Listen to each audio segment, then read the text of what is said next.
我杀的。别怕，跟我一起走吧。不，我要去京城。为何？那里才是我的家。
阁下是？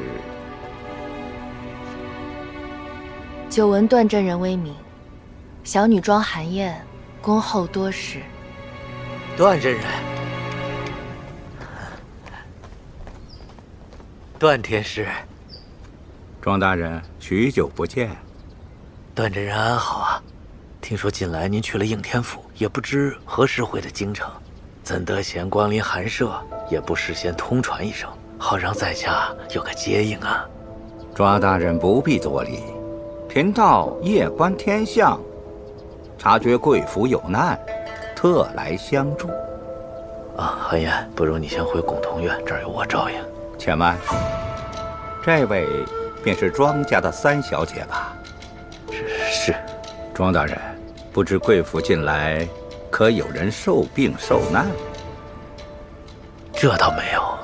父亲不必为我遮掩，祖母病重，久久不起。段真人手眼通天，怕是早已经知晓了。既然如此，庄大人是否允许贫道为令堂瞧一瞧病由？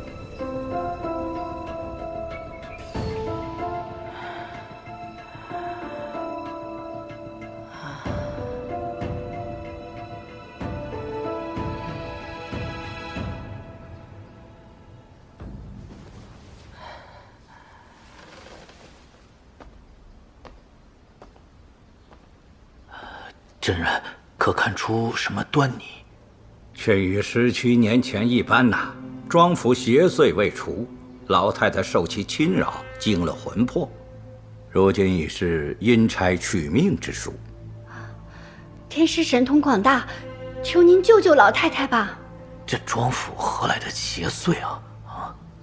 老爷，天师这意思，不就是17年前那只孙嬷嬷，胡言乱语什么？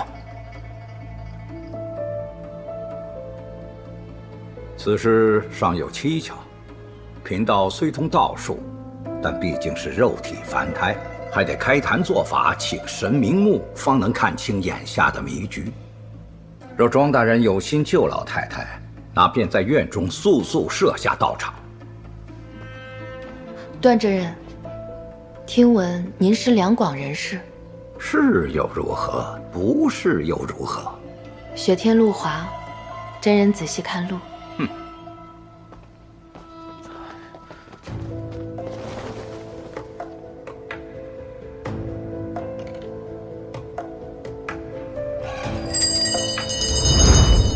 天请地灵，焚香拜请。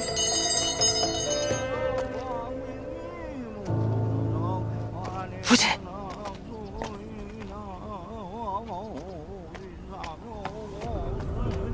庄大人，这是做什么？段真人到访，吩咐我加词做法祈福。诸位兄台，你们怎么过来了？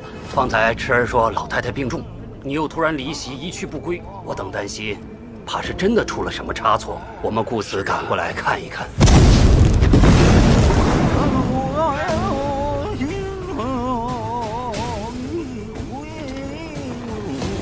遵护，急急如律令。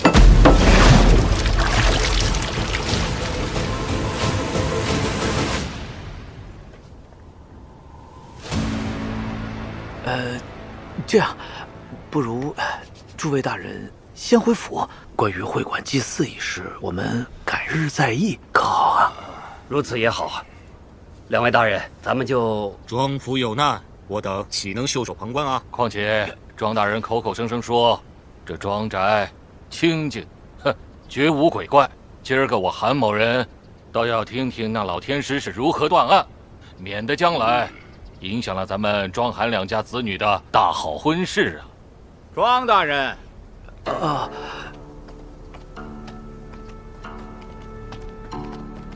真人如何？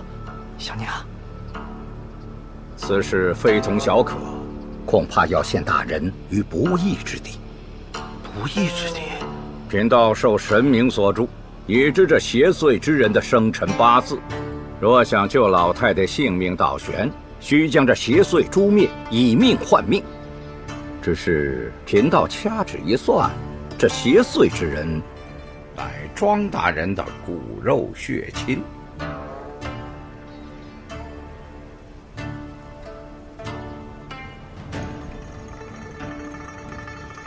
老爷这段真人，我庄家虽非簪缨侍骤，那也是书香门第，怎么能生出什么邪祟之人呢？八字在此，还请庄大人自行分辨，自行处置。这怎么可能的？怎么会？这绝无可能！你这道士信口雌黄，为何要污我姐姐清白？怎么会是雨山呢？这是二姐姐的生辰八字。段真人，17年前，你说我三女儿韩燕是赤脚鬼临门，这17年后，又说我二女儿雨山是邪祟阴差，这我庄府清清白白官宦人家，怎么在你口中就满门妖邪呢？庄大人莫急，贫道今日前来，确有一件旧事，要向贵府向三小姐致歉。17年前赤脚鬼一事，乃贫道法力浅薄，被那邪祟蛊惑蒙蔽了双眼，这才错怪了三小姐。庄府这些年来受的灾祸，与您并无干系，而且这些年来三小姐的生辰八字，贫道谨记于心。如今看来，您才是祥瑞转世，福泽深厚，乃贵府的镇宅之宝啊！那段真人，这么说来，韩燕她就不是赤脚鬼了吧？三小姐这些年来吃的苦，平白为二小姐担了罪名。雨山是我一手从小养大的，向来怪顺有礼，怎么会是不祥之人？各位信或不信，非贫道能左右。只是这邪祟一日不除，老太太的生机便弱上一分。若是奉行孝道，还请庄大人决断。不可听他胡诌，父亲。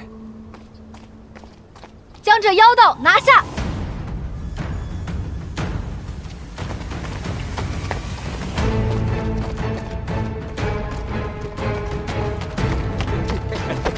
干什么？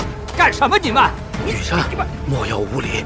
爹爹，这贼道士妖言惑众，女儿手中已有证据，您快报官吧。什么证据？兰儿，你去说。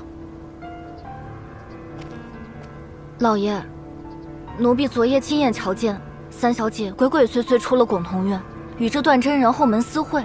虽然没听清他们说了什么，但奴婢看见三小姐给了段真人好大一个包袱。贫道何时见过三小姐？你这索命阴差，又想害人！兰儿不必怕他，继续说。是。奴婢心觉有异，便悄悄跟上了段真人。只见他去了余记当铺，倒卖了许多金银首饰。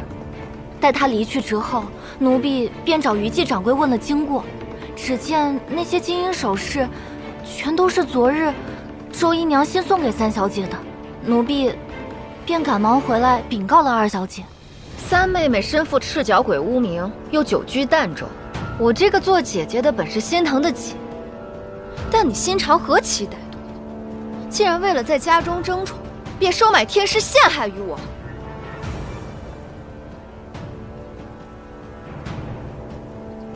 韩爷，他们此话当真？父亲，且先听听这段真人如何对答吧。你这小丫鬟信口开河，是谁叫你如此污蔑贫道名声？段真人，不如咱们去余记当铺走一趟，是否污蔑，一问便知。段真人，你说句实话，昨夜是否当真见过韩爷？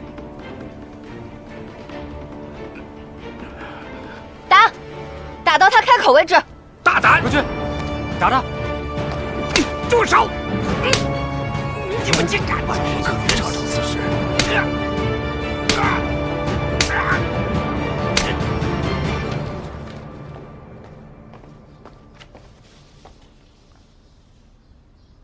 主母，永寿堂已经闹起来了。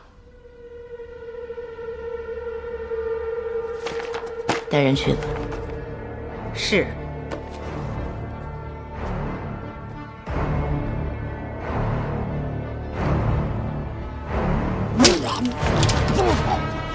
住手！快停手！我说，庄大人，贫道也是被逼的呀。什么意思啊？贵妇三小姐她威逼利诱，今日一切全是受她指使，贫道不得不从啊。更何况她乃赤脚鬼转世，如今已经长大成人，必应还是更为凶厉，贫道已不敢不从啊。这一场大戏，兜兜转转，终究是要置我于绝境。庄雨山姐弟绝没有这样的手段，真正的幕后主使，定然另有其人。甚至17年前的那场诬陷，亦可能出自一人之手。但我不会让你再次得逞。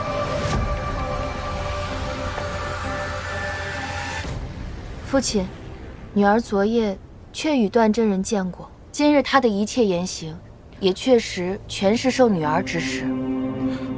韩爷，你糊涂啊！老爷莫要动怒，三小姐一定有自己的苦衷。周姨娘所言不假，韩燕确有苦衷。你有什么天大的苦衷？竟挟着妖道逼迫父亲害我性命？姐姐莫急，即便此事未被你捅破，我最后也是要说出真相的，绝不会害你落入与我这赤脚鬼一般下场。韩燕，你怎么说的我越来越糊涂了？父亲，女儿今日这番行径并非胡闹，而是为了向世人证明，这贼人最善以俘获惑人。段真人言语行为怪力乱神，愚昧迷信，从来不足为信。段真人，我且问你一句，若今日是我收买了你，那17年前的那场栽赃诬陷，你又是被谁收买？你做卜卦吉凶的生意，世人的福祸生死皆由你一言而定。你收了金银钱财，便敢空口白牙肆意诬陷，是当真不怕报应。这些年来，我只因你那一句虚妄之语，我受了多少苦楚，遭受了多少灾祸，可要我与你一一细数。不如你自行招认了吧。你为祸京城多年，到底受过多少贿赂，诬陷过多少无辜之人？你胡诌什么？贫道何时诬陷过你？你乃穷凶极恶赤脚鬼，贫道若非拒你淫为，今日又如何受你所知？若我为凶恶鬼怪，你又如何敢当众反咬一口？就不怕我要了你这条命？庄寒燕，你休在这装模作样。若不是我二姐姐拆穿了你这阴险下作的诡计，你只怕早将她冤死了吧？我倒是信了妹妹。若今日一切皆是你的计谋，那祖母又是为何病重至此？还请妹妹解答。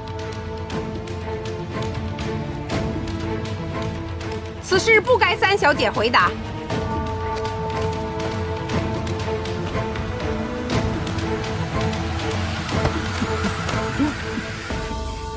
陈嬷嬷，你这是？回禀老爷，这位是咱们周姨娘从义南老家专为老太太请回来的伙夫厨子。近来这些时日，老太太一饮一食皆出自其手。说说吧，你在老太太的餐食中做了什么手脚？陈嬷嬷，你在这胡说什么？你老爷饶命！小人冤枉，小人冤枉呀！小人查过老太太膳食，只有一味野山血。据说要是没煮到烂熟而误食下肚，一时发作，便能开天眼，一时那便可自行散去啊，绝不至于害人性命啊！老爷，什么能开天眼？这山中殉郡多有食之致患者，母亲所见索命鬼怪，那皆是因为吃了此物，没人暗害，没人暗害。老爷，此事可没这么简单。你又有什么隐情，非得在这儿说？这是永寿堂每日膳食记录。这厨子明知老太太进补汤药中有一味马术，此味药与丁香相克，却又专做了丁香甜膏，引诱老太太多食，这才致使老太太一病不起。老爷，老爷明察，老爷明察呀！小人入府当日，确实查看过老太太药方，但是小人只是一介伙夫，不通药理啊，这又如何能算到此处啊？老爷，你是不通药理，但咱们府上却有一位女子，家中本行是开药铺的。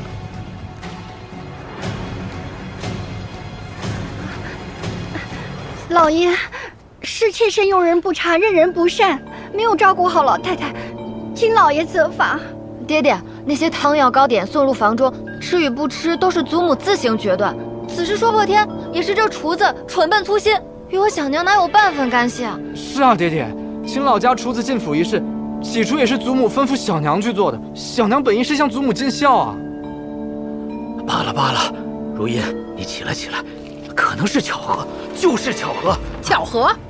老爷，事关老太太身子康健，如此断定巧合，只怕徒留后患。陈嬷嬷，你还想做什么呀？老爷，陈嬷嬷言之有理，这丁香甜糕并不常见，可偏偏孙厨子却做了这道糕点，确有几分可疑。不是，小人只是见厨房送进来好几罐丁香，若不用了，只怕坏了，这才想到做丁香甜糕呢。老爷，哎，这祖母汤药与丁香相克，家中突然买这么多丁香做什么？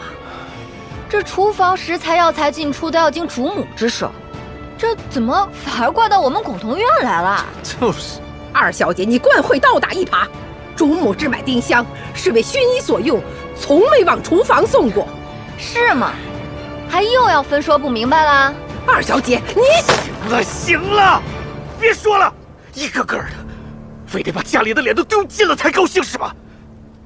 父亲，今日您朝中同僚在场，将这府中的污秽之事分说明白，其实有益无害。韩嫣，你怎么也……父亲莫急，且听女儿一言。军谱中有记载，若误食毒讯，以苦名入白矾饮下，则可立狱。祖母尚且病着，当以此事为重。孙嬷嬷，你快去厨房将解药治好，速速为祖母喝下。啊，是，三小姐周全，奴婢这就去办。哎，至于祖母高烧不退，许是那丁香与汤药相克之故，只需等药效自行散去，便可恢复。父亲不必担心。韩嫣，你如何懂得这些？今日庄家这一切乱局，皆因段真人无故登门所致。赤脚鬼也好，邪祟阴差也罢，皆是虚妄污名，只为借迷信之说蛊惑人心，挑动家宅之乱，好从中牟利。今日这场乱局，并非庄家人心不古，反而是府中上下家风厚善，人人心思纯良，这才受奸人所害。三位叔伯皆为朝中重臣，自然明察秋毫，洞彻事理，还请莫要听信奸人谗言。漂亮话谁不会说呀？你与这段真人勾连私会，诬陷我二姐姐的事情可还没分说明白。闭嘴，你个逆子！尉迟小侄，此言不虚啊。段真人在京城久享盛名，三小姐满嘴的奸人妖道，便想来封住悠悠众口，只怕空口无凭啊！啊！别，来，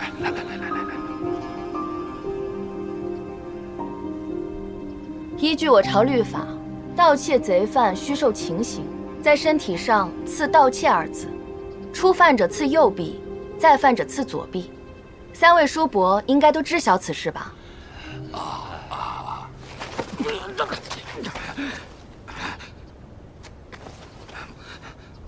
贫道事务繁忙，你们庄家孰是孰非，别把我这个出世之人搅和其中。告辞！拦住他！庄大人，贫道即便算不得贵客，那也是出家之人，如何受得了你们3番2次的折辱？段真人，你是自行招了，还是将你这身道袍扒下来，让大家都瞧瞧你究竟是何方神圣？你好大的胆！庄寒燕，你这赤脚鬼还想害我？庄大人，还不将我放了？寒燕，你这是何意？父亲，此人乃欺世盗名之辈，佯装天师，实为窃贼，只需将其这一身衣裳扒下，便一目了然。庄世阳，贫道今日还要去宫中给贵人祈福，若是迟了，你们谁也担待不起。老爷，段真人所言不虚，妾身也听闻段真人与宫中的嫔妃有些交情。周姨娘，若我们庄家明知此人是个骗子，却任由其进宫蛊惑贵人，只怕来日东窗事发，咱们亦会遭其牵连。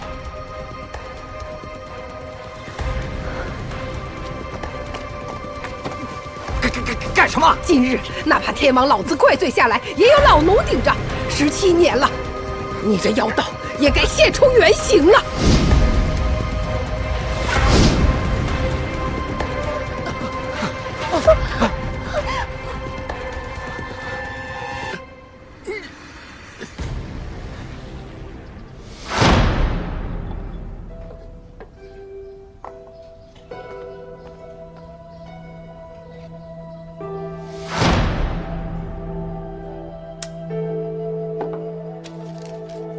逃犯崔阿牛，两广人士，双臂窃贼刺激。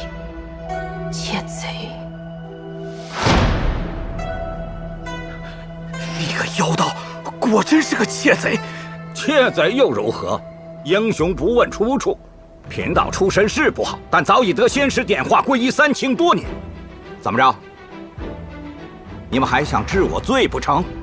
皈依3清，却不能化解俗世之罪。盗窃事小已是过往不可追，但是听闻段真人受官府通缉多年。段真人，我可以帮你瞒下你的性命，但你却要还我一个性命。你什么意思？17年前与今日这2场祸事，在背后指使之人是谁？你若如实相告，我便答应放你一条生路。若你执意不说，我只好将你扭送官府。听闻京师牢狱对付不开口的囚犯，有数不尽的法子。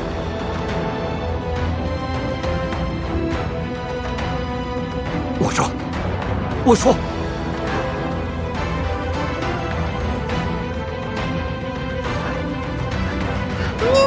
你看着我小娘做什么？老爷，我没有。周姨娘，你与3小姐全用此事要挟我，如今事情暴露，我也没什么好怕的，你就认了吧。闭嘴！段天师，你为何要这样诬陷我？父亲，不要听信此人谗言。兰儿昨夜亲眼所见，3妹与段真人私会，还给了他许多财物。那些金银珠宝，女儿没有收回，还在余记当铺，咱们一去便知。既然二姐如此言之凿凿，咱们便不用去了。你这是承认了是吧？兰儿，你昨夜几时瞧见我与段真人私会？大概是亥时。那你说来听听，你瞧见的我是什么模样？我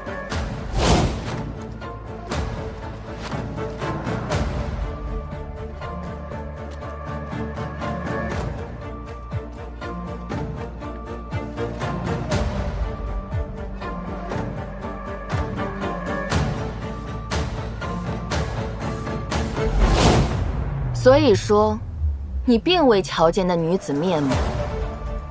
这件裘皮大氅是姨娘给三小姐新做的，府上只此一件。周姨娘，事到如今，余记当铺是不用去了，只怕你送我的那些金银首饰，现在已确实全部在那当铺之中。但咱们可以去裁缝铺子问问，这件大氅，您是做了只此一件，还是做了2件一模一样的？三小姐，我虽是老爷的妾室，实则是庄府的奴婢而已。您是嫡女归家，若眼里真的容不下我，我绝无半句怨言。我最笨拙是无从辩驳，事已至此，只有以死来自证清白了。老爷，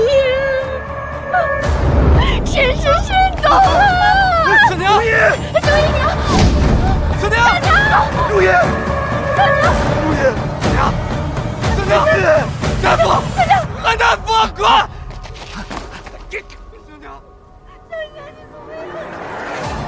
三小姐，你答应放我走的。崔阿宁，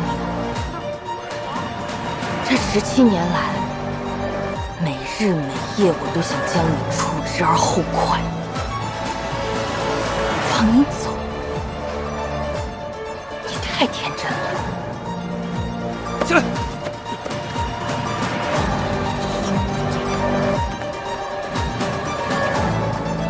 那一日，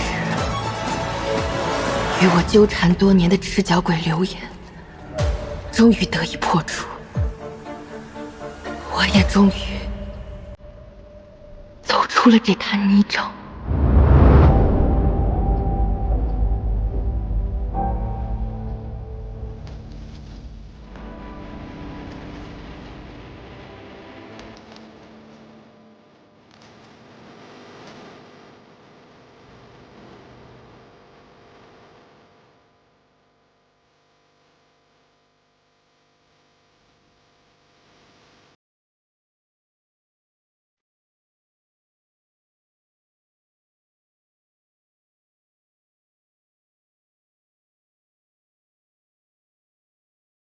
所谓赤脚鬼，不过是生来便赤脚而行，一无所有之人。也正是因此，我才更加无所畏惧。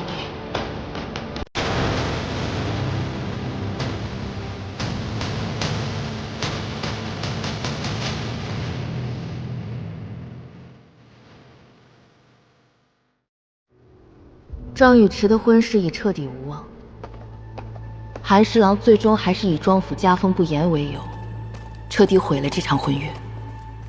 祖母昏睡2日，终于从鬼门关捡回一条命来。周姨娘被罚了半年月银，又禁足了几日，此事便算糊弄了过去。父亲说，段真人口中之言真真假假，不可再信半句，要将其交予官府处置。这场大戏一波三折，最后却全让一个丫鬟扛下了所有罪责。陈嬷嬷突然现身，显然早有准备，这也让我对母亲的行事更加疑惑。而那位暗中传信的神秘人，也让我感到不安，既有意暗中相助，却又语焉不详，像是与我玩一场猜谜游戏。无论如何，这一场证明之战是我赢了。但更为重要的是，前行之路势必更加坎坷。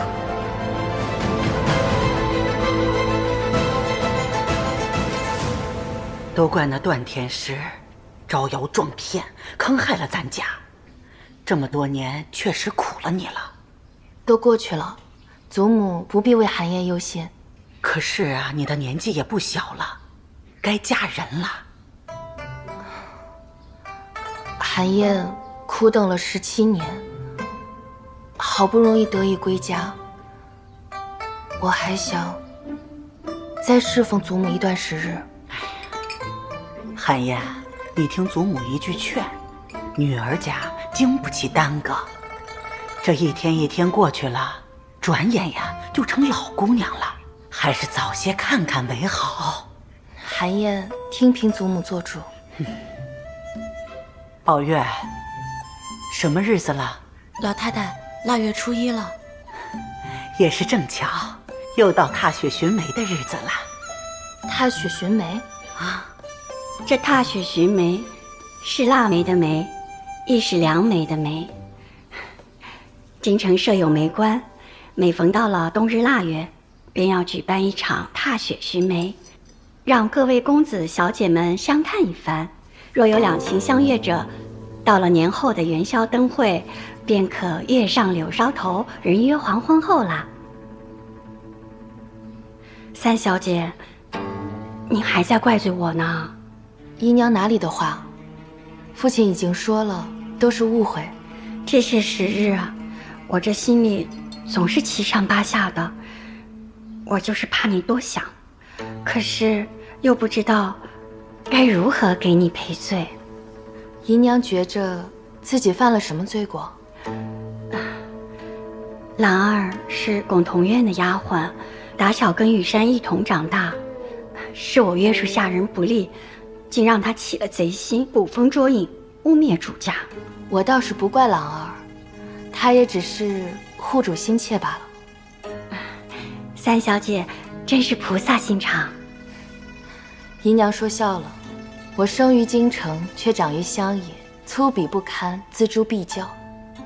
不知什么是菩萨心肠，只知以德报德，以怨报怨。三小姐真不愧是主母的亲生女儿，这略施粉黛便如此的天仙姿色。今日京城这尚未婚配的公子哥，可要一饱眼福啦。姨娘费心了，竟把我打扮得如此明艳。怎么还在梳妆？你还走不走？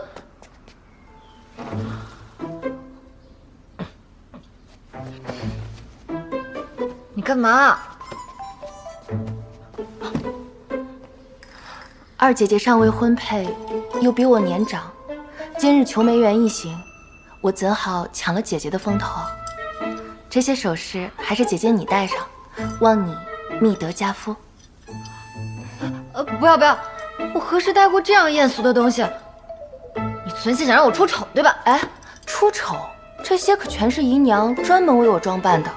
难道二姐姐的意思是，姨娘有意让我出去丢人现眼？三小姐说笑了，雨山只是一向不爱这簪花金饰，她不懂打扮而已。小娘，我待会还要骑马去呢，何时能带这些东西啊？你三妹妹的一番好意，你就应下吧。姨娘不会怪我借花献佛？自然不会。那便好。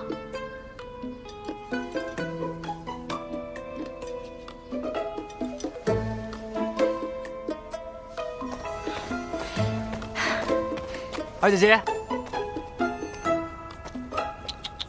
哟哟哟！二姐姐今天的装扮真好看啊，就像村姑进城了一样。你把嘴巴给我闭上！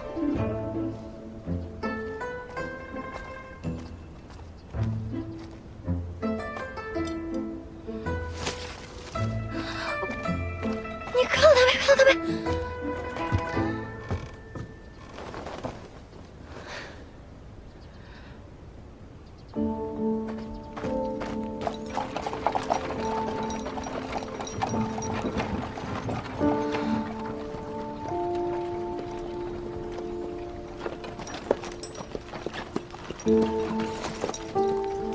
怎么停了？三小姐，奴才去解个手，马上回来。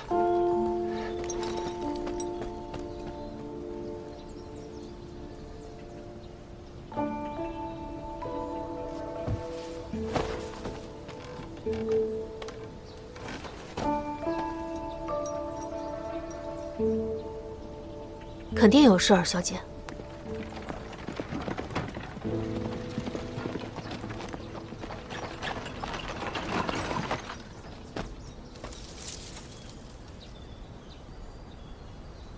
你是哪家小姐？庄家小女，见过大人。你这是要去求梅园吗？是。那车夫呢？方才还在，突然不见了踪影。若是庄小姐不嫌弃的话，可以上我的马车，我送你过去。这，只怕不合礼数。在下宇文长安，是督察院左都御史，和令尊也算是旧相识。这论起来，你还该喊我一声宇文伯伯呢。上车吧。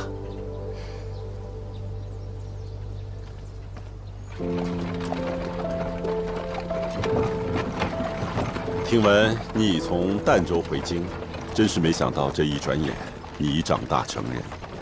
劳烦宇文伯伯记挂。见过你母亲了吗？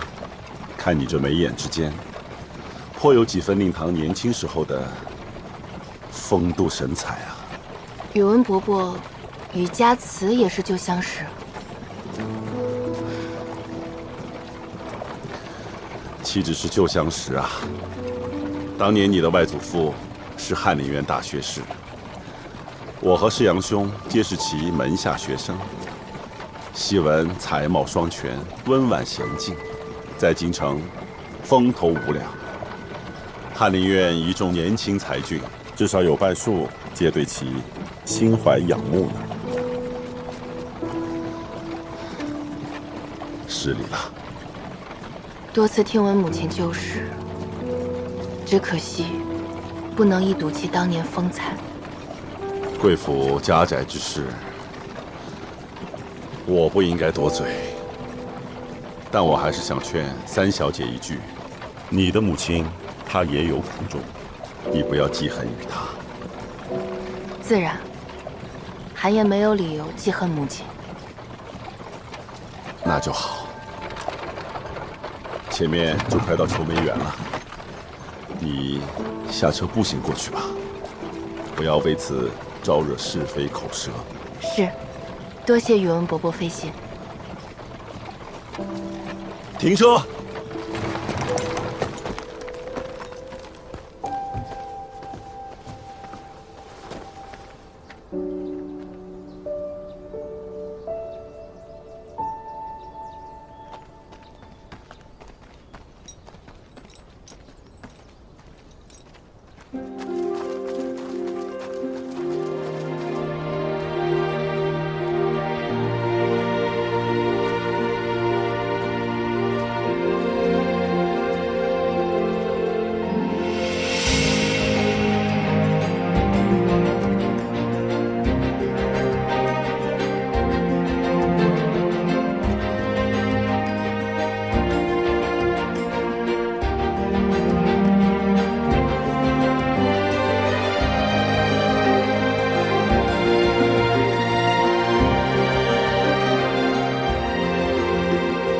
三小姐，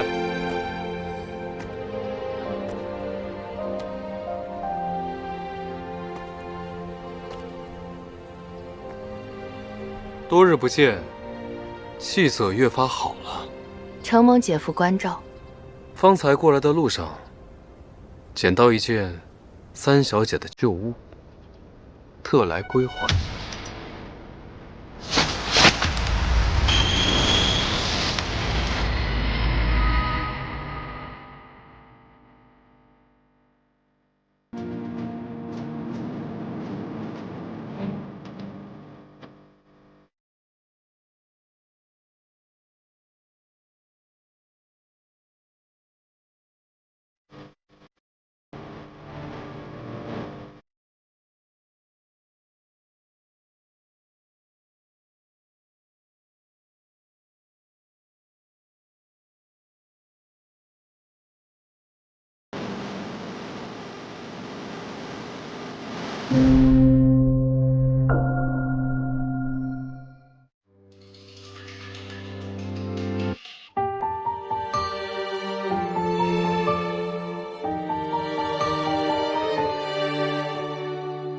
他曾记他从前满身疤痕，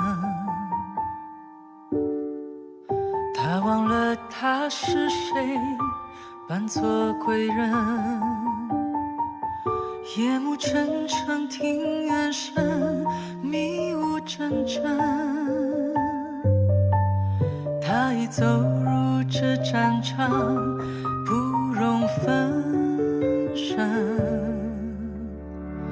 几分爱，几分恨，不必追问。谁是假，谁是真，还需辨认。畏惧之中求温存，难免被笑天真。狼烟燃起，号角吹，谁能脱困？他愿化作利刃，至今不退，杀入这古城。即便狭路相逢，血染双眸，已无怨无恨。不信胜负天定，不求归身，紧握手中人。寒冬君也难飞，为他背上翅，就只为尊真。他愿一生为人，以爱为盾，杀入这红尘。划破海市蜃楼，净化岁月。